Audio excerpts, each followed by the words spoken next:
Et à partir du mois d'août 2021, donc j'ai presque un an après, j'ai commencé à publier d'abord une fois par jour et après deux fois par jour. Là, je suis à un rythme de croisière deux fois par jour et ça m'arrive de poster 3, 4, voire 5 fois par jour.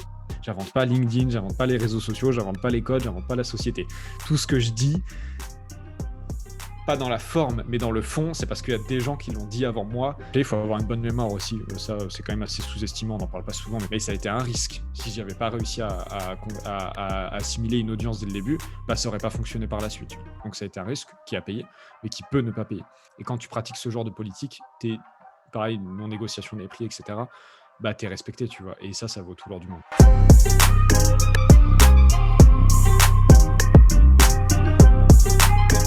Bonjour à tous et bienvenue dans ce nouvel épisode du Lead Talk. Aujourd'hui, j'ai le plaisir d'accueillir Baptiste Pioncel. Baptiste, bonjour, merci d'avoir accepté notre invitation. Salut Youssef.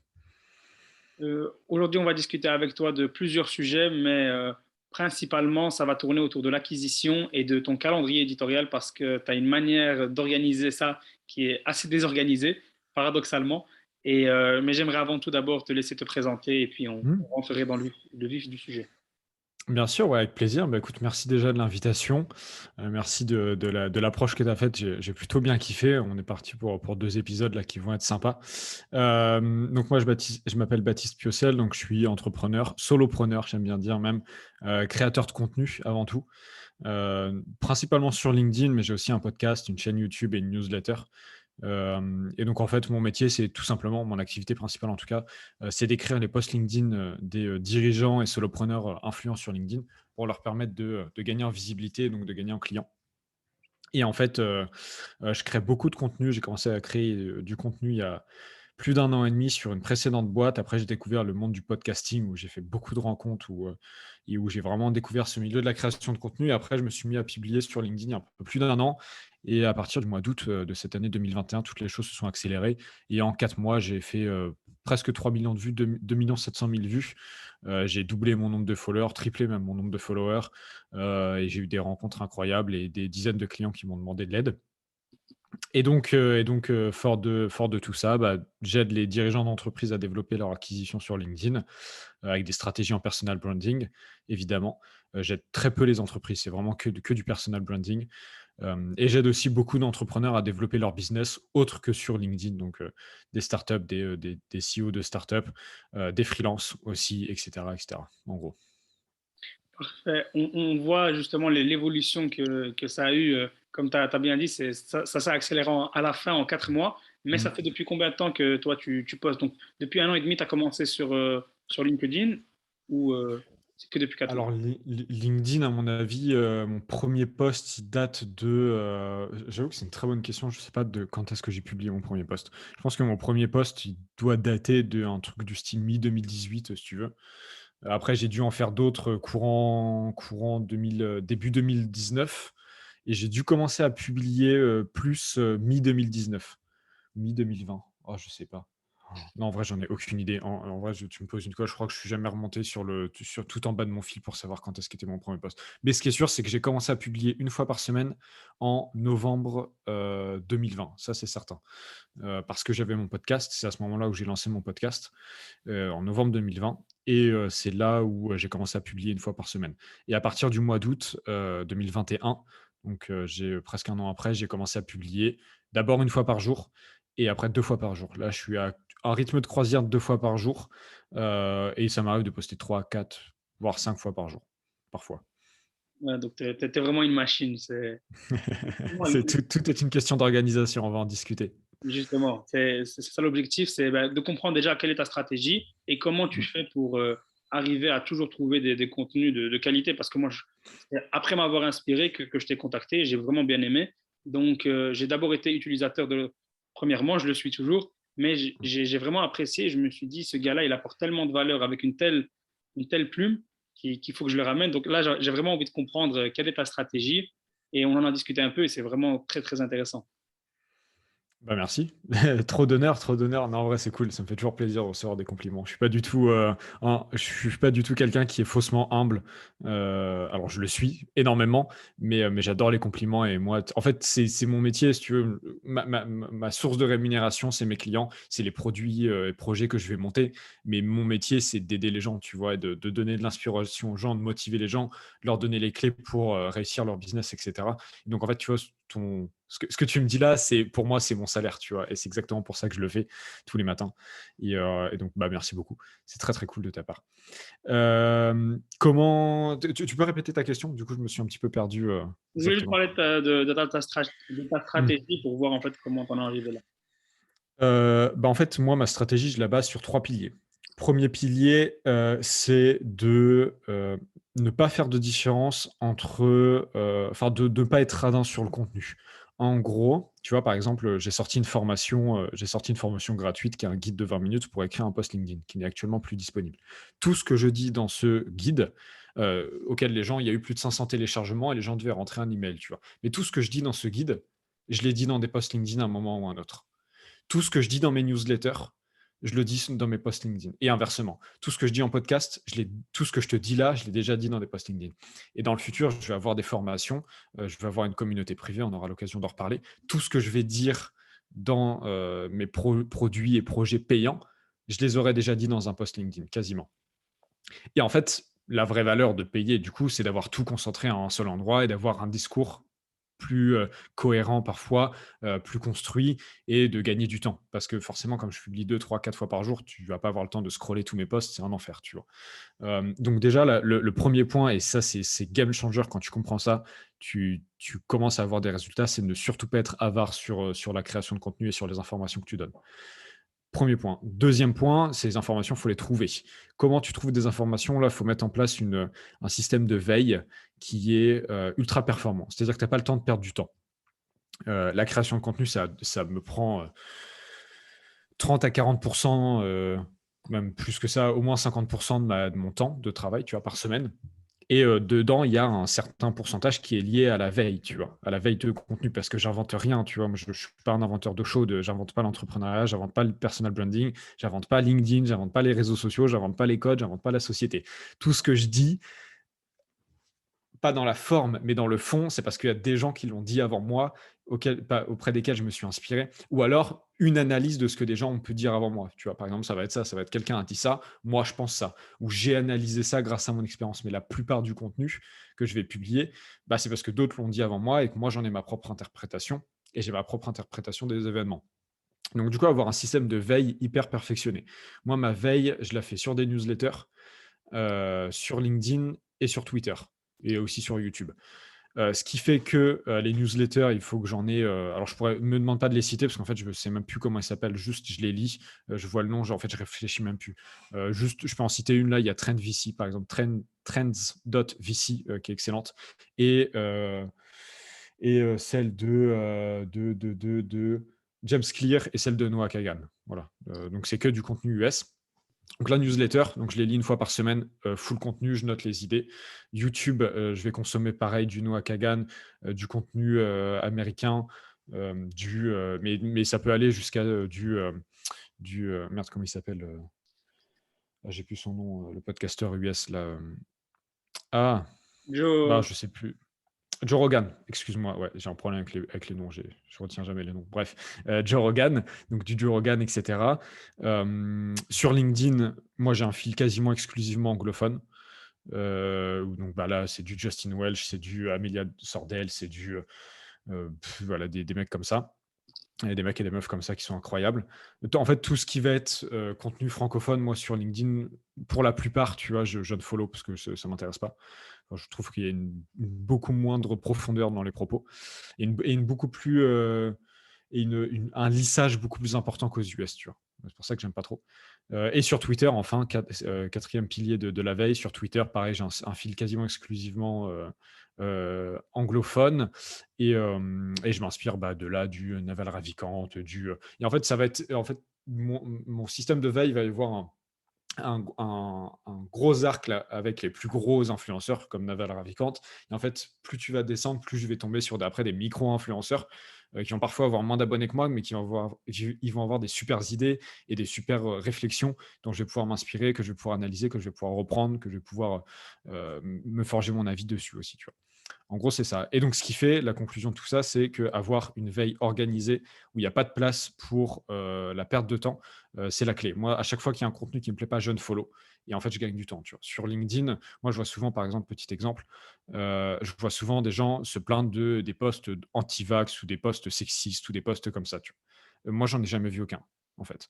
Parce que dès qu'il y a quelqu'un qui, ne serait-ce que like un contenu qui me plaît pas à 1%, je ne follow. Mais même si c'est mon meilleur pote, hein, je m'en tape. Moi, je suis là pour bosser. Je suis pas là pour me faire des amis, tu vois. Enfin, si, mais entendons-nous bien. Je m'en fous en fait. C'est un réseau professionnel. Moi, j'ai pas de temps à perdre. Et on pourra échanger sur les vaccins si tu veux en message privé, mais pas dans mon fil d'actualité en fait. Et donc du coup, dès qu'il y a vraiment un contenu qui me plaît pas, je ne follow. Sinon, tu te retrouves avec un fil, c'est mortel. Donc voilà. Donc j'ai dit quoi? J'ai dit la veille, j'ai dit non, j'ai dit ne pas être radin, j'ai dit la veille et j'ai dit bah, organiser après sa veille sa production de contenu. C'est-à-dire que dès qu'on veille, prendre tout en note, absolument tout noter, tout écrire, tout référencer, tout se rappeler. Il faut avoir une bonne mémoire aussi. Ça, c'est quand même assez sous-estimé. On n'en parle pas souvent, mais il faut quand même avoir une bonne mémoire, travailler sa mémoire, se rappeler de choses, etc. Tu vois, là, je te parle de trucs, j'ai pas pris de notes, mais je me rappelle, etc. quand même. Mettre en place des automatismes d'écriture. Et surtout, dès qu'on a une idée, souvent les idées, elles viennent pas quand on crée du contenu, elles viennent à d'autres moments. Et donc à ce moment-là, il faut prendre en note ces idées, donc soit en note vocale sur son téléphone, soit en note écrite sur son téléphone, mais prendre en note et se remémorer. Et après, surtout pas mettre. Donc voilà, en gros, les trois aspects, ne pas être radin, organiser une veille, et puis prendre note de ses idées, et même un quatrième pilier, ça pourrait être ne pas mettre la barre trop haute au début. Essayez pas de publier 2 fois par jour au début, vous n'y arriverez pas. Mais par contre, si vous commencez à publier 1 fois par semaine, 2 fois par semaine, 3 fois par semaine, en fait, au bout d'un moment, c'est presque de la scalabilité de création de contenu. C'est-à-dire que moi, là, cette année, j'ai dû écrire à peu près 400 posts LinkedIn. Bah, mon 400e post LinkedIn, il m'a demandé 400 fois moins de temps que le premier post que j'ai écrit au mois de janvier pour 1500 fois plus d'impact, tu vois. Et c'est ça qu'il faut se mettre en tête. Voilà, pour mon process de création de contenu. Parfait, ici c'est bien structuré. On a parlé de la création enfin, au début d'offrir de la valeur à un max, ne pas être radin. Ça, j'ai bien, ça, je pense qu'on l'a bien compris avec tous les épisodes qui sont passés. Pour la veille performante, on voit que c'est assez structuré, c'est-à-dire, tu m'as dit Twitter, LinkedIn, newsletter, et tu as donné quelques noms, ça c'est gentil. Par contre, pour le côté organisation, production de contenu, tu as parlé de quelque chose qui m'intéresse vraiment, c'est le côté automatisme d'écriture. Parce qu'il y a des personnes qui disent, moi j'ai plein d'infos en tête, Mm. j'ai fait de la veille, je me retrouve avec 100 000 notes. Et comment je fais pour écrire? Parce que j'ai l'impression, comme tu as dit au début, d'être toujours moins bon que les autres. Donc, comment faire? C'est hyper intéressant ta question, parce que c'est totalement vrai, c'est un gros pain point de beaucoup de personnes. Il y en a beaucoup qui trouvent des idées, ok, c'est cool. Il y en a beaucoup, c'est l'inverse, ils aimeraient bien écrire, mais ils ne trouvent pas d'idées. Mais il y en a vraiment beaucoup qui ont les idées. En fait, le seul moyen pour écrire un bon post LinkedIn, c'est d'en avoir écrit sans mauvais, en gros. Euh, Il n'y a pas de secret. Ça me fait penser à un super post de Benoît Dubo là, qu'il a écrit il y a 1 ou 2 semaines, même enfin, la semaine dernière, où en gros il a dit qu'il a fait 15 millions de vues sur 2021. Et il donne le secret pour faire 15 millions de vues, c'est d'écrire 400 posts. Il n'y a que ça. C'est la seule clé. En fait, c'est obligatoire que vos posts, vos 10, 15, 20, 100, 150 premiers posts seront nuls à chier. Moi, j'ai passé de janvier à août à publier entre 1 et 5 fois par semaine pour 50 vues et 3 likes, tu vois. Et même pas, quand je dis 3 likes, je pense qu'il y avait moi et ma copine qui likaient, tu vois, et ma mère. Et je décode même pas, en fait, tu vois. Mais en fait, par contre, j'ai pris la main, j'ai écrit. Et en fait, en écrivant, déjà, on s'améliore. En écrivant, on adopte des styles de copywriting qui sont importants, enfin des méthodes, en tout cas des techniques. Et c'est surtout qu'en écrivant et en osant publier, parce que écrire c'est bien, mais il faut publier, déjà on se confronte à l'avis des autres. Tu vas forcément avoir des avis, bons comme mauvais, mais des avis quand même qui vont te forger. Et c'est surtout que mon style d'écriture en mars n'était pas du tout le même que maintenant. Et mon style de maintenant n'est pas du tout le même qu'en mars de l'année prochaine, qu'en décembre de l'année prochaine. Mais par contre, j'ai un style à moi euh, que les gens reconnaissent, qui ne change pas du tout au tout. Mais ce style-là, donc en l'occurrence très impactant, avec très peu de mots, toujours efficace, moi, c'est vraiment mon credo. Tu vois, j'essaie de. Déjà, si ça me prendrait trop de temps d'écrire des textes à rallonge, je pars du principe que les gens ne les lisent pas. Et même moi, ça me fait chier d'écrire et ça me fait chier de lire. Donc, j'écris des posts très courts qui vont à l'impact. Tu vois, ça, c'est mon style d'écriture. Et il n'y a jamais de nuance. Moi, c'est noir ou blanc. Tu vois. Et ça, c'est mon style d'écriture et c'est ce qui fait que ça plaît. Mais en attendant, j'ai trouvé ce style d'écriture parce que j'ai osé publier, tu vois, ce style-là. Alors, je l'aurais probablement dans un an, mais je ne l'avais pas il y a un an. Et pour trouver votre style d'écriture, le style qui plaît aux gens, le style qui vous plaît à vous, le seul moyen, c'est de publier des posts qui ne vous plaisent pas au début et de se confronter à la réalité, tu vois. Et c'est un peu comme enregistrer sa voix. Moi, au début, j'étais terrorisé à l'idée d'enregistrer ma voix et de la mettre sur Internet. En fait, tu fais un épisode, tu te rends compte que tu n'es pas mort. Tu en fais un deuxième, tu t'améliores. Et au bout du 30, 40, 50e épisode, en fait, tu trouves que c'est OK et puis tu t'améliores, tu vois? Mais il y a qu'en faisant en quantité qu'on s'améliore et en essayant d'avoir la meilleure qualité à chaque fois, évidemment. Donc, il n'y a pas de technique secrète, c'est l'automatisme d'écriture, c'est vraiment foncer, foncer, foncer, tu Je trouveras ton style, tu trouveras ta mais manière. mais tu sais, on peut le relier à comment est-ce qu'un cuisinier va savoir que sa viande, elle est cuite? Le seul moyen de savoir si sa viande, elle est cuite, c'est parce qu'il en aura cuit 1000 avant et qu'il sait exactement à la seconde près quand est-ce qu'elle est cuite, en fait, tu vois? Un je ne sais pas comment dire, mais comment un coureur qui va courir un marathon, il sait qu'il court à la bonne vitesse. Il a pas sa montre, il peut pas savoir à quelle vitesse il court, mais le seul moyen qu'il sache à quelle vitesse il court, c'est parce que le parcours, il l'a fait 500 fois et qui court des marathons depuis 30 ans, donc il sait exactement ce qu'il faut faire, tu vois? Et en fait, les automatismes ne peuvent venir que de la quantité et de l'abnégation dans le temps, tu vois? Tu peux pas développer des automatismes sur 2 semaines, sur 3 semaines, c'est pas possible. Moi, ça m'a pris un an avant de publier 2 posts LinkedIn par jour, et maintenant, j'ai plus aucune douleur à le faire. Mais ça m'a pris un an, tu vois? Et encore, c'est très court comme automatisme et c'est le seul moyen. Tu peux pas j'ai aucun exemple en tête de profession où je sais pas si toi, si tu as d'autres exemples, mais un architecte, tu vois, comment il sait si sa maison, elle va tenir debout? En fait, parce qu'il en a fait, 10 qui se sont cassés la gueule. C'est façon de parler évidemment, ils ont fait des études et tout, mais bref, tu vois? C'est l'idée en gros. Les automatismes ne viennent, que par le test and learn en gros, tu vois? C'est ça, c'est ça. Là, donc, la réponse, c'est la pratique et il n'y a pas, il Complètement y et a pas le de test souci. et faire en quantité, en fait. Ne vous prenez pas la tête, c'est vraiment ça mon plus gros enseignement, c'est ne vous prenez pas la tête sur la qualité. Vous ferez toujours mieux plus tard, mais le but, c'est faites de la quantité, tu vois? Faites de la quantité, mais donnez-vous à 100 dans chaque chose que vous faites et à la fin, il y aura de la qualité et de la quantité. Mais au début, vous ne pourrez pas faire que de la qualité, ça ne marchera pas. Parfait.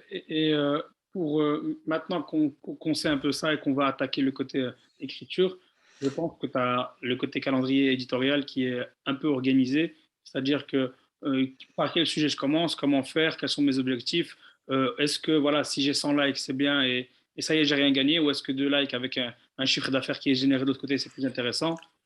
Comment tu fais toi? En fait, les deux sont vrais.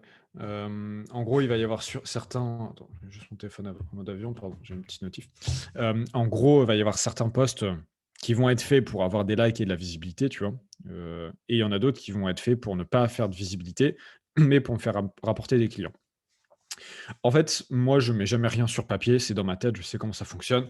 J'utilise un outil qui s'appelle Buffer pour planifier mes posts. J'ai mes créneaux Buffer tous les jours à 8h30 et 17h. Et je sais à peu près que sur cette semaine-là, j'écris mon contenu 2 à 3 semaines à l'avance. Je sais à peu près que sur cette semaine-là, il faut que je fasse sur 14 posts, en gros 8 posts qui vont m'apporter de la visibilité et en gros 6 posts qui vont m'apporter des clients, tu vois? C'est dû à peu près, en fait. Il y a des semaines, j'ai fait un petit test, sur octobre et novembre. Pendant, 2 à 3 semaines d'octobre, j'ai testé de faire que des posts qui m'apportaient de la visibilité.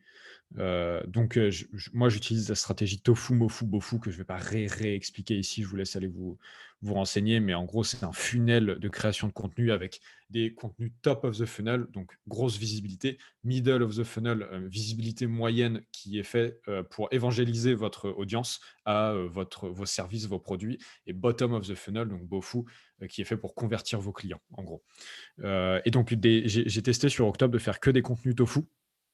J'ai pété les scores, j'ai dû faire genre 400 000 vues en 2 semaines, un truc comme ça, c'était incroyable. Mais 2 leads, tu vois? 2 leads en 2-3 semaines, mais beaucoup de vues. En novembre, j'ai fait tout l'inverse. J'ai fait que du contenu beaufou pendant 2 3 semaines et mes vues ont été divisées par, à peu près 60, tu vois? Par soi j'ai fait 60 de vues en moins, pas divisé par 60, mais 60 de vues en moins, en gros. Mais par contre, j'ai eu 6 leads. Voilà, en gros. Donc, après, il faut juste faire un choix, faut le savoir. J'aurais jamais eu ces leads-là si j'avais pas eu la visibilité avant. Ça, c'est important de le savoir aussi. Mais la visibilité n'apporte pas forcément des leads sur l'instant T, tu vois? Mais en attendant, ce qui a fait que maintenant j'ai du succès, pour ceux qui si tu fais qu'un podcast audio, je fais des grosses guillemets avec mes doigts là, entre guillemets, entre guillemets «du succès», toute proportion gardée. C'est parce que j'ai fait des posts avant, où je me suis pris beaucoup de haters, qui ont fait beaucoup de vues et qui étaient uniquement à but de visibilité et qui m'ont apporté de la visibilité pour avoir des clients après. Mais c'est juste une stratégie sur laquelle il faut se poser, dire: «OK, je fais ça, j'accepte les conséquences, je fais ça» et cetera et cetera. Faut pas être non plus trop accro aux likes et cetera.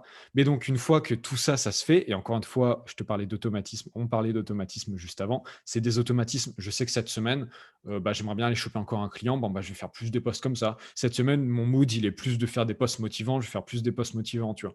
Après, c'est juste ça, faut juste être organisé, savoir qu'on a un planning édito qui va être donné, donc tant de postes par jour à telle heure. Si on n'a pas ça, c'est mort. Mais une fois qu'on a la structure, la colonne vertébrale, j'ai envie de dire même l'architecture du planning éditorial, c'est ça le terme, l'architecture du planning éditorial. Après, c'est que vous qui mettez du contenu dedans. Et ça, soit vous l'organisez de façon militaire et c'est fine parce que vous êtes comme ça. Moi, j'en serais incapable. Donc après, moi, j'y vais au feeling et de toute façon, les trous se remplissent et parfois, il y a des succès, parfois, il y a des échecs et en gros, voilà. Mais par contre, vous pouvez le faire en mode inverse. Moi, je suis un très mauvais professeur pour ça, mais vous pouvez le faire en mode organisation militaire. Beaucoup de créateurs de contenu font ça. Ils savent exactement que le lundi, c'est tel poste, le mardi, ça va être tel poste, le mercredi, ça va être un poste plus beau fou. Le jeudi, il faut que je parle de ce sujet-là. Moi, j'en suis incapable. Ce qui fait que je passe à côté de beaucoup de sujets, mais bon, c'est chacun son truc. Et tu conseilles aux personnes même qui commencent d'aller justement, d'avoir, voilà, toi ici tu fais, on va dire quasi du 50-50, 8 sur 14, on va dire En 50%. gros, ouais. En gros, En 50-50, gros, ouais. est-ce que tu conseilles aux personnes de commencer parce que parfois on dit que pour les personnes qui commencent, il vaut mieux qu'ils commencent par créer enfin, construire cette crédibilité avec du beau fou principalement, et puis essayer de faire un peu comme les influenceurs LinkedIn ou qui font beaucoup de tofu, ou est-ce que voilà, alterner dès le début, c'est une stratégie qui, d'après ce que tu vois, fonctionne assez bien? Bah, en fait, c'est difficile à dire parce que c'est personnel. Ça dépend des objectifs de chacun, tu vois?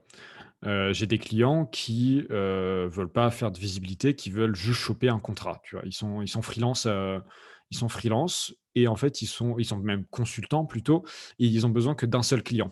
Eux, faire des posts qui font 100 000 vues, ils s'en tamponnent. Ils veulent juste faire des posts, qui font 500 vues, mais 500 bonnes vues, 500 vues qualifiées et qui vont leur permettre d'avoir un client, tu vois? Pour toute l'année 2022. Là, c'est fine. Il y en a d'autres, leur objectif, ça va être de faire des likes pour de la fame, tu vois? Et fine, il y a pas de souci pour ça. Moi, j'adore les clients qui sont comme ça parce qu'en général, du coup, on s'amuse bien. Si votre objectif, c'est de faire des likes, on va organiser votre structure, enfin votre planning édito pour faire des likes, tu vois? Après, en fait, ça dépend juste de l'objectif. Moi, ma stratégie, très sincèrement, ça a été d'abord de faire du contenu très consommable, très activable et très tofu, pour le coup, tu vois? Très top of the funnel, pour ensuite convertir mon audience. Mais ça a été un risque. Si j'avais pas réussi à assimiler une audience dès le début, ça aurait pas fonctionné par la suite, tu vois? Donc ça a été un risque qui a payé, mais qui peut ne pas payer. Après, ça dépend juste de vos objectifs. Si vous voulez, parce que le beau fou, c'est bien, faire du contenu, très de niche et cetera pour, uniquement convertir des clients, c'est bien. Mais en même temps, il faut aussi avoir un petit peu de visibilité. Donc en fait, c'est vraiment cas par cas et encore une fois, tester. Faites des semaines où vous faites que du contenu tofu, voyez ce que ça vous apporte. Faites des semaines où vous faites que du contenu beau fou et voyez ce que vous apporte. Bon, je sais pas si j'ai bien répondu à ta question. Ouais, ouais, c'est parfait. Et voilà, ici, je réfléchissais un peu à tout ce que tu me disais. Et j'aimerais savoir, toi, par rapport à ce côté-là, comment tu fais pour convertir? C'est-à-dire que, voilà, toi, tu aides beaucoup de personnes, tu arrives à avoir des leads. Est-ce que c'est juste avec un call to action ou est-ce que tu es plus général, tu n'appelles pas les personnes, vraiment, tu donnes de la qualité et tu laisses venir, on va dire, pas envie de dire en Ah full inbound, complètement. Alors moi, c'est du 100% inbound, je ne fais jamais de prospection et je vais même te dire quelque chose parce que il y a un prospect que j'ai eu en rendez-vous hier. En gros, si tu veux, les gens, mon funnel d'acquisition pour la prestation de service, attention, uniquement pour ça, donc pour le ghostwriting et le coaching, c'est uniquement ça. Je fais des posts, je donne le meilleur de moi-même dans mes posts, dans mon contenu, et cetera, et les gens me et donc après, forcément, c'est écrit sur mon profil quand même que je fais du ghostwriting, tu vois? Et après, les gens me contactent en mode: «Salut, j'ai besoin de tes services», tu vois? Est-ce qu'on peut se voir? Donc là, je leur envoie un lien, ils prennent un call de découverte, c'est 30 minutes. On met en place, on définit ensemble leurs objectifs, leurs attentes. Si moi, oui ou non, je peux les aider, parce qu'il y en a certains que je ne vais pas pouvoir aider, il y en a certains avec qui je ne vais pas avoir envie de travailler non plus, tu vois? Donc là, on se met d'accord. OK, on est d'accord, j'annonce le prix. OK, bon, bah, on se tape dans la main et la plupart du temps, il n'y a qu'un seul call de découverte. C'est oui ou non, tu vois? Là, j'en ai fait un juste avant que j'ai signé à 2 500 €, tu vois? Et bah, c'était oui en, 20 minutes, tu vois? On a mis les choses au clair, voilà. Et il y en a d'autres, bah, en fait, c'est non direct, tu vois? Bref, et donc c'est du 100% inbound, pas de prospection et je vais même plus loin que ça parce que justement, c'est ça la petite anecdote. En gros, j'ai eu un call hier avec un prospect qui m'a contacté pour faire du ghostwriting et donc il doutait encore un petit peu de est-ce qu'il fallait faire ça en janvier, en février ou repousser à mars et cetera. Il savait pas trop par rapport à sa situation professionnelle. Je lui ai dit: «Fine, écoute, tu reviens vers moi si tu veux, quand tu veux. Moi, je verrai à ce moment-là si j'ai de la place, mais voilà». Et il me dit: «Tu pas à me relancer». Je lui fais: «Non, je te relancerai pas. Je ne relance jamais mes prospects». Parce qu'en fait, je pars du principe que alors déjà, ça me prend du temps, ça me gonfle. Ensuite, j'ai pas besoin d'eux pour vivre. Je peux vivre, alors s'ils ils se mettent tous à se casser, bon, bah, là, je suis bien dans la merde. Mais techniquement, un de plus ou un de moins, moi, ça change pas fondamentalement ma vie. Et c'est pas pour autant que je les traite pas, tu vois? Moi, mes clients, c'est des rois, tu vois? Genre, je donne tout pour eux. Mais par contre, j'ai pas à te supplier de bosser pour toi, en fait. C'est si tu as besoin de mes services, bah, tu penseras à moi à ce moment-là et si tu as pas besoin, bah, je vais pas moi te relancer, tu vois? En tout cas, moi, c'est ma philosophie, ça me permet de gagner beaucoup de temps et ça me permet de bosser aussi qu'avec les meilleurs. Parce que moi, je pars du principe que mes clients, ils ont envie de bosser qu'avec, les meilleurs. Bah, moi, c'est pareil, je bosse qu'avec les meilleurs et donc si tu as vraiment besoin de mes services, tu sauras me trouver, quand tu en auras vraiment besoin, tu vois? Mais c'est pas à moi de venir en mode, alors parfois si, je fais des relances, amicales, parce que j'aime bien échanger avec les gens, parce qu'il y en a avec qui je m'entends très bien et ça se peut qu'ils aient oublié et cetera. Ils ont quand même un besoin et moi, ces gens-là, je les apprécie, donc j'ai envie de les aider. Mais si c'est des clients qui me demandent une relance parce qu'ils hésitaient à l'époque Ouais, et pas parce que c'était, conjoncture A plus B, c'est pas possible maintenant, et ben moi, je dis: «Non, je te relancerai pas», tu vois? Et en général, ça se passe comme ça. Et en général, parfois, ils reviennent et parfois, ils reviennent pas. Mais après, pareil, ça, c'est une philosophie qu'il faut assumer, tu vois? Mais donc pour revenir à mon funnel d'acquisition, c'est 100% inbound. Ça, c'est sûr. d'accord. Et tu invites les gens, je veux dire, est-ce qu'il y a des call to action où tu invites les gens à venir prendre contact avec ou quelque chose comme ça, où c'est vraiment de la valeur, de la valeur, de la valeur, et à un moment donné, le gars doit tilter tout seul, il doit comprendre déjà ce que tu fais, parce que voilà, c'est vrai que tu l'as mis pour le ghostwriting, tu l'as mis sur ton profil, mais je ne sais pas, pour d'autres services, etc., c'est juste en se disant, ce gars-là est compétent, il vient échanger avec toi et tu convertis à ce moment-là. Complètement, c'est exactement ça. Et tu sais quoi? On me l'a même déjà dit, hein, que je fais très peu de posts pour expliquer ce que je fais, en fait. En fait, je fais très peu de posts, de vente pure de mes services et ça, c'est un downside qu'il faudrait que je corrige, mais j'y arrive pas vraiment. Et en fait, ce qui fait que je passe à côté d'un nombre incalculable d'opportunités, mais ce qui fait que du coup, les gens qui finissent dans mes DM et qui me demandent mes services, bah, en fait, ça match à tous les coups, tu vois? Parce qu'ils ont pris l'initiative de m'envoyer un DM, ils ont pris l'initiative de m'envoyer un mail. Je les ai pas harcelés avec des posts de vente ou des posts de: «Prenez-moi, prenez mes services» et cetera, parce que je m'en fous, j'ai pas besoin de ça et donc en fait, je bosse qu'avec les meilleurs que comme ça, tu vois? Et c'est une technique qui est, au début, très coûteuse à mettre en place parce qu'il faut l'assumer. Je vais être très vulgaire, mais il faut avoir des couilles pour le faire, tu vois? Parce que tu vas passer à côté de beaucoup d'opportunités. Tu vas faire des mois où il y aura zéro cash parce que, bah, en fait, tu personne, donc les gens forcément ils te contactent pas, coco, tu vois? C'est normal. Mais par contre, sur le long terme, putain, qu'est-ce que c'est payant, tu vois? Je suis vulgaire encore une fois, désolé, mais qu'est-ce que c'est payant? Parce que derrière, tu bosses avec des clients, c'est un bonheur. Tu es respecté aussi parce que ça, quand on est indépendant, on en parle très peu, mais les indépendants ne se font pas respecter par les dirigeants d'entreprise et quand tu pratiques ce genre de politique, tu es pareil, non négociation des prix et cetera, bah, tu es respecté, tu vois? Et ça vaut tout l'or du monde. Donc si je pouvais donner un seul conseil par rapport à tout ce que je viens de dire, c'est juste, prenez des et vous pouvez tout à fait penser que je suis qu'un con et vous avez tout à fait raison, mais prenez des valeurs qui vous sont propres et ne bougez pas et tenez bon même si vous faites des mois à 0 de chiffre d'affaires, parce que ça va finir par payer. Quel que soit, si vous êtes d'accord avec moi ou pas d'ailleurs. Beau message de pas dire d'espoir, mais de persévérance. Et c'est vrai que voilà, c'est une stratégie qui t'attire des clients qui vont être très très chauds du coup. Et j'aimerais savoir, moi justement, c'est quel type de client? Est-ce que toi tu les cibles et tu es sûr que ça vient bien? Ou est-ce que, enfin, quel type de client t'attire? Et est-ce que c'est les mêmes que toi tu ciblais à la base au début? Ouais. Ouais, moi, c'est les dirigeants d'entreprise qui ont envie de prendre la parole sur LinkedIn, mais qui savent pas trop comment faire. Ils savent pas comment ils doivent écrire. Parfois, ils ont peur aussi. Parfois, ils savent pas quoi dire. Parfois, ils ont pas le temps. Parfois, ils seraient capables de parler devant une salle de 15 000 personnes, mais incapables d'écrire un foutu post LinkedIn. C'est vraiment incroyable. Celui avec qui j'ai signé tout à l'heure, c'est le cas. Un mec super inspirant, une histoire incroyable, une boîte qui cartonne, tout qui va bien, mais il va galérer 5 heures littéralement à écrire un post LinkedIn, tu vois? C'est assez incroyable. Et moi, je suis là pour les aider. Je suis là non seulement pour écrire leur post LinkedIn. Pardon? Ça, c'est kiffant de travailler avec des gens comme ça, parce que comme tu as dit, Moi, travail c'est est déjà, enfin, c'est du pas. Enfin, là, je regarde vraiment et je me dis, ça doit être tellement amusant. Tu te dis, le gars, il bah, comprend, oui. etc. C'est facile à vendre au final. Et il comprend, mais bien sûr, et il comprend, l'intérêt aussi, tu vois? J'ai même pas à lui vendre LinkedIn. Moi, la plupart de mes clients, j'ai pas à leur vendre LinkedIn. Ils comprennent tout de suite les intérêts, tu vois?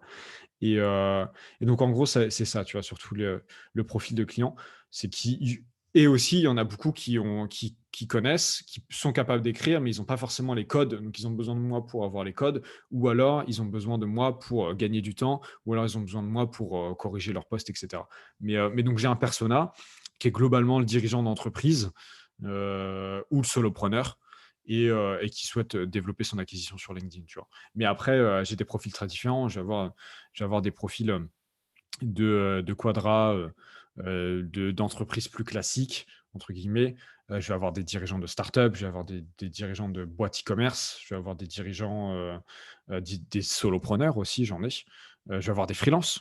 Donc tu vois, ça reste des profils assez différents, mais dans le mindset, ça reste le même, tu vois? Et c'est ça qui est surtout, le plus important. L'âge ou la profession, on s'en tape un peu. Ce qui est le plus important, c'est de bosser avec des clients qui partagent le même mindset que toi.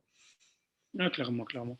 Et j'aimerais maintenant, juste pour passer un peu, pour ne pas faire trop long, parce qu'on est deux grands bavards. Et, Un peu, ouais. Surtout moi.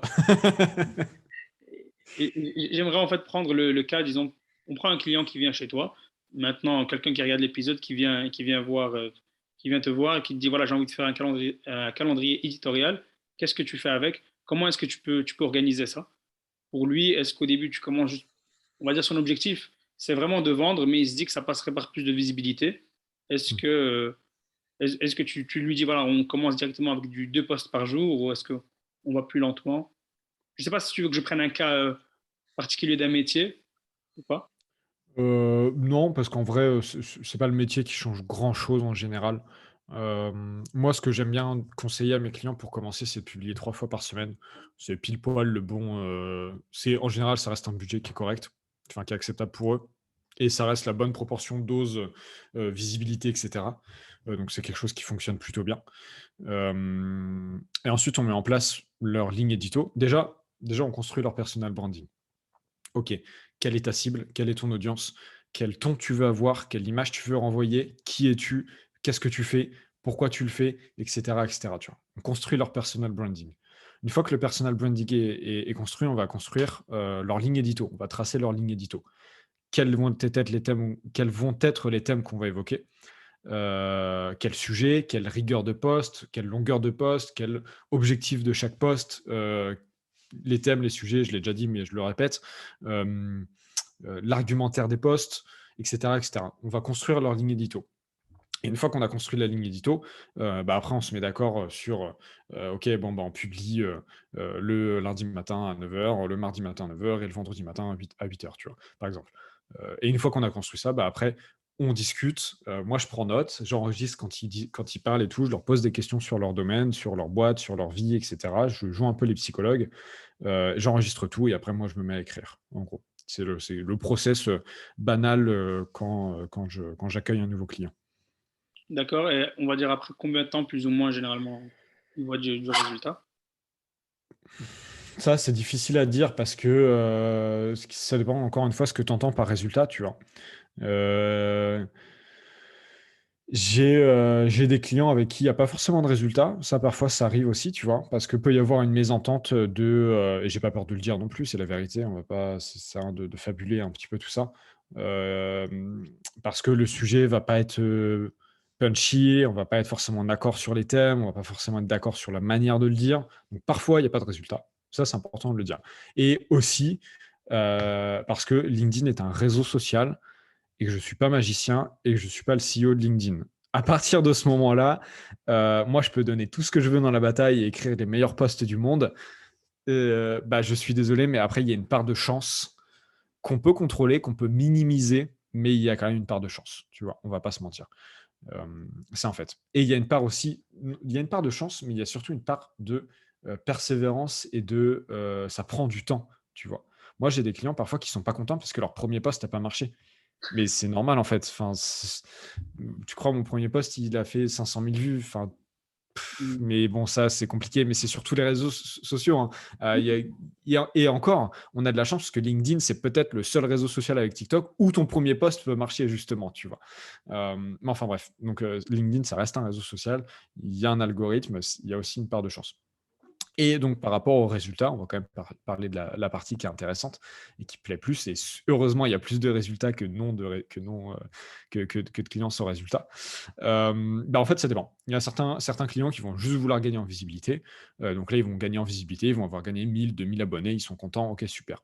Il y en a d'autres qui vont vouloir juste faire des vues sur le mois. Bon, bah là, ils font un post qui fait 30 000 vues, bon, bah, ils sont contents. Et il y en a d'autres qui s'en tamponnent un peu. Et, et tu vois, par exemple, j'ai un des clients que j'ai accompagné. Lui, il a commencé à publier une première fois, tout seul pendant une semaine et il a dû prendre c'était la première semaine où il publiait, je crois qu'il a pris genre, plus 500 de visites de profil, tu vois? Et après il est venu me rencontrer, il a pas publié pendant une semaine, ses visites de profil sont redescendues et après il a fait plus de 12 000 de visites de profil en 2 semaines, tu vois? C'était absolument incroyable. Et au bout de 2 ou 3 semaines, alors qu'il avait que 800 abonnés, tu vois? Toujours, hein, il a dû gagner entre-temps 60 abonnés, tu vois? Ce qui est somme toute pas énorme, mais qui est déjà un très, très bon début. Hem Et bah, au bout de 2 ou 3 semaines, je crois qu'il a un prospect à plusieurs dizaines de milliers d'euros qui l'a contacté, tu vois? Une boîte dans sa cible parfaite, heu qui fait plusieurs millions à l'année, qui l'a contacté directement en inbound sur LinkedIn, tu vois? Donc ça, c'est un succès. Ça, il y a de la réussite.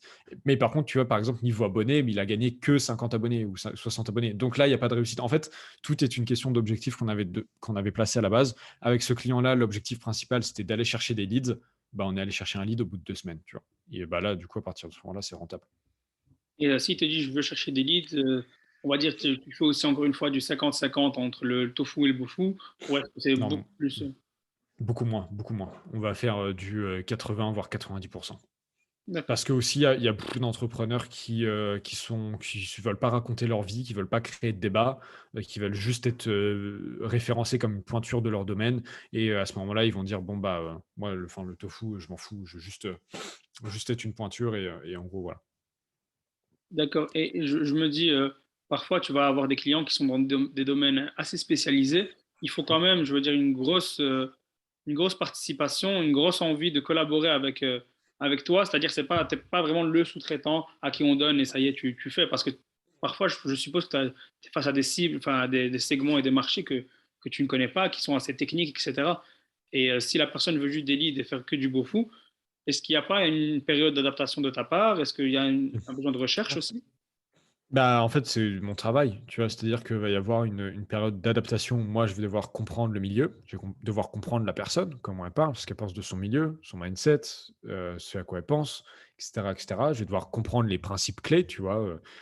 Je pense à l'e-commerce, par exemple, parce que j'ai 2 ou 3 clients qui viennent de l'e-commerce.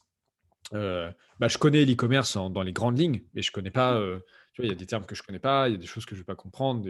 Moi, je connaissais l'e-commerce il y a 2 3 ans. Ça fait 2 3 ans que je me suis pas plus renseigné que ça sur l'e-commerce. bon, bah, il y a certaines choses qu'ils vont devoir m'expliquer. Mais après, ça, c'est aussi, enfin, ça fait partie de mon métier de s'adapter très vite à une typologie de clients. Parce que je peux bosser avec des boîtes qui font du coaching, comme avec des boîtes qui font de l'e-commerce, du dev. J'ai 2 clients dans le dev, dans le product. Bah, là, ça a rien à voir avec le reste et je m'y connais pas du tout. Je sais même pas développer, je sais même pas coder. Donc il faut qu'ils m'apprennent aussi, tu vois? Et donc c'est une co-création, de leur stratégie LinkedIn. Il faut qu'ils soient impliqués. Si c'est un domaine que je connais pas, il faut qu'ils soient un minimum impliqués. Mais en général, ils le sont. Hem et moi, c'est aussi à moi de, ouais, de m'adapter à leur domaine, à leur langage, à leur, code et de comprendre tout ça. Donc il y a une période d'adaptabilité, de recherche, de travail et de tout ça, quoi, en gros. Parfait. C'est vrai que c'est une partie que j'avais négligée, on va dire, ou sous-estimée en tout cas. Et là, je le réalise en parlant avec toi, le côté ghostwriting, tout le travail à faire derrière, c'est vrai que ça reste quand même assez conséquent. Et j'aimerais en fait juste donner, pour conclure cette belle interview, parce que je pense qu'on a fait le tour d'un peu tout, C'est cool, très, très les, cool. les conseils que tu t'aimerais donner à quelqu'un qui, voilà, après cet épisode, se dit, bon, Baptiste m'a chauffé, on va y aller, on va publier. Quelles seraient éventuellement les erreurs que tu as faites au début ou les conseils que tu donnerais? Hem Et ben, en fait, alors désolé, je vais peut-être en décevoir, mais mon premier conseil, c'est déjà faites des erreurs. J'en ai fait plein. Les erreurs que j'ai faites ne seront pas les erreurs que vous allez faire.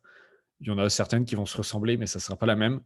1 conseil, c'est faites des erreurs. Faites des posts à chier, prenez-vous des haters, prenez-vous la honte. Heu, il y a que comme ça que faites un post, que vous pensez qu'il allait flamber et qui fera 2 vues, faites-le. Il y a que comme ça que vous allez pouvoir avancer et c'est impossible et c'est que comme ça que vous allez aussi pouvoir, survivre à la croissance. Parce que, quand on poste, il passe c'est ce qui m'est passé la semaine dernière, tu vois? En gros, j'ai fait un post avec un message fort et avec des chiffres que les gens n'ont pas compris.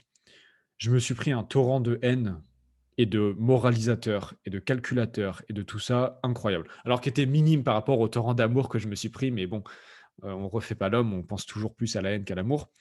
Hem, mais ce post-là a fait 400 000 vues et je n'aurais jamais pu survivre à la pression d'internet si j'avais déjà pas eu des petits, à un moment, gens qui étaient venus me casser les couilles sur internet avant, tu vois?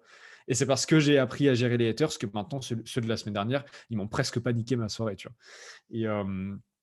Et je dis presque pas parce que ça fait toujours pas plaisir de se faire insulter, mais bon, il faut savoir le gérer, tu vois? Et donc premièrement, faites des erreurs et surtout, soyez fiers du moindre résultat. Moi, je me rappelle encore, d'un post LinkedIn où j'avais fait 100 vues. C'était, en fait, imaginez-vous 100 personnes dans la pièce, tu vois? Et le 1er post mon premier post c'est une anecdote intéressante, qui a dépassé les 10 000 vues, il avait fait 14 000 vues et c'est parce que j'avais fait un podcast avec Grégoire Gambato au mois de mars-avril, un truc comme ça, avril-mai, je sais plus, dans ces eaux-là. Et forcément, il avait commenté mon post et donc tout de suite, bah, le post, 14 000 vues. C'était la première fois de ma vie que je dépassais les 10 000 vues. Maintenant, je fais 10 000 vues par jour, en fait, donc pour vous donner un peu un ordre d'idée, même plus que ça d'ailleurs. Hem Et bah, en fait, à l'époque, en fait, déjà, rappelez-vous de ces moments-là, quand vous aurez plus de succès en termes de chiffres et surtout célébrez n'importe quoi. Dès que vous pouvez célébrer des choses, célébrez-les. Parce que on a beau dire ce qu'on veut sur internet dans la création de contenu, ce sont les chiffres qui régulent absolument tout. Ce sont les chiffres et même si on arrive à s'en détacher, ce qui demande une prouesse incroyable. Ce sont les chiffres qui vont faire si vous allez être content ou pas. Parce que si vous avez passé 3 heures à écrire un post et que vous êtes content de votre post, c'est bien, mais qu'il n'est pas lu, et ben en fait, ça fait chier, tu vois, ça fout le seum. Donc, il faut célébrer dès qu'il est un peu lu, dès qu'il y a un peu de victoire. Et il faut réussir à se détacher des chiffres, mais en même temps, il faut les célébrer parce que c'est la seule preuve sociale sur Internet. C'est le nombre de likes, le nombre de commentaires et le nombre d'abonnés et le nombre de vues, etc. Et on a beau dire ce qu'on veut, que c'est pas important, qu'il faut penser plus profondément que ça. C'est des conneries. On est humain, c'est mathématique. On aime quand il y a beaucoup de chiffres, on n'aime pas quand il n'y a pas beaucoup de chiffres. Point barre. Tu vois, ça sert à rien de te dire ah ouais, mais le contenu n'est de qualité. Non, on s'en fout. On veut faire des likes, vive les likes, tu vois. Mais en même temps, faut pas non plus tirer une balle parce que nos posts n'ont pas fait de likes. Bref. Je m'égare, désolé, excuse-moi, je m'égare un peu, mais, mais c'est important comme Ce que tu as message. dit par rapport à la première punchline que tu m'as lâchée, c'est le conseil que tu donnerais, c'est faire des fautes. faire des erreurs. Et Bah j'ai oui, même peut-être complété le truc et rejoindre ce que tu avais dit au début. C'est vraiment le meilleur moyen de faire des posts, c'est faire un post claqué, on va dire, bien et sûr. faire des posts claqués limite. Tu vois, en faire 100 pour pouvoir justement faire un Mm, maximum d'erreurs mm, pour pouvoir accélérer et s'améliorer. Il y a rien à mm. faire au final, on Bah, l'a encore compris. si tu veux 3 conseils, le premier c'est faites des erreurs. Le deuxième c'est encore une fois ne soyez pas avare. J'insiste à fond sur ça, mais ne soyez pas radin dans votre création. En fait, ne soyez pas radin tout court, mais d'autant plus dans votre création de contenu. Et numéro 3, positionnez-vous euh, en tant qu'expert de votre domaine, en tant que journaliste, en tant qu'explorateur d'un domaine. C'est ces 3 notions en fait que j'explique dans mon cours. Donc, en gros, il y a le leader d'un domaine, vous avez de l'avance sur les gens, vous dites ce que vous savez de ce domaine-là. Il y a le journaliste qui va aller interviewer les experts de son domaine et qui va, tu vois, par exemple, si tu fais un post LinkedIn sur cette interview-là, tu vas pouvoir dire je sais comment faire un bon post LinkedIn parce que Baptiste Piocel me l'a expliqué. Tu vois. Et donc là, tu auras l'autorité. Et enfin, il y a l'explorateur, il y a j'apprends à faire des posts LinkedIn, apprenez en même temps que moi. Donc positionnez-vous et tenez cette position coûte que coûte et charbonnez et ne lâchez rien. Tu vois. En gros, c'est très cliché, mais c'est très vrai. Voilà. Parfait. Au moins, c'est clair, c'est précis. Donc, c'est parfait pour moi. Pour terminer, encore une fois, comme tu sais bien, j'aime bien toujours demander trois personnes inspirantes que tu voudrais voir sur l'émission et que j'irai contacter pour les inviter. Bien sûr. Bah, le premier, c'est Thibault Louis, évidemment. Mon très cher collègue et ami aussi, on s'entend très bien, alors qu'il a plus de succès que moi en termes de chiffres, encore une fois. Lui, il a vraiment cartonné sur cette fin d'année de 2021. Je suis très content pour lui. Il est très très cool. Donc Thibault Louis, Harold Gardas aussi, que je pourrais te conseiller parce que c'est un mec vraiment bien. Il est en train de révolutionner l'industrie de la vidéo publicitaire avec Com. C'est incroyable. Et ils sont aussi en train de révolutionner le monde de l'entrepreneuriat avec Comédia, etc. C'est très très cool et il est très très très très sympa. Ils ont des bureaux super avec Com et cette boîte là va tout casser dans la prochaine décennie. Et le troisième c'est Corentin Lambert, qui est moins connu que les deux premiers, surtout si vous êtes sur LinkedIn, mais qui n'en est pas moins inspirant et très très doué. Et lui il a monté Freeland en gros qui est une succursale de The Secret Company, qui est elle-même une succursale de The Family, et ils aident les solopreneurs à gagner leur vie, en gros. Et les solopreneurs slash créateurs de contenu à gagner leur vie, à augmenter leurs revenus, à faire beaucoup de fric et à créer une communauté énorme. Et ils sont en train de monter, donc il est associé à Maxime Blondel sur ce projet-là, et ils sont en train de monter un truc qui est incroyable, et je vous conseille tous d'aller suivre ces 3 gars, et puis si tu veux rajouter une fille dans le lot, Caroline Mignot sur LinkedIn, qui est incroyable aussi, qui partage du contenu top et qui est probablement, en tout cas sur LinkedIn, l'une des personnes les plus bienveillantes que j'ai jamais rencontrées de ma vie. Donc en gros, foncez. Ça tombe bien parce que Caroline, on va la recevoir dans Bah, 2 jours. parfait, Et trop cool. Maxime, je l'ai reçu la semaine passée, donc c'est parfait. Que des personnes de Génial. qualité et je recommande. On ira contacter les autres. Et voilà, merci Le monde, beaucoup en tout cas, Baptiste, le pour monde est toute la petit. valeur. Ouais. Bah, merci à toi. On va se revoir pour un autre épisode. Et Avec grand plaisir. je te dis à très bientôt alors. Merci beaucoup. Salut, à une prochaine. Bye.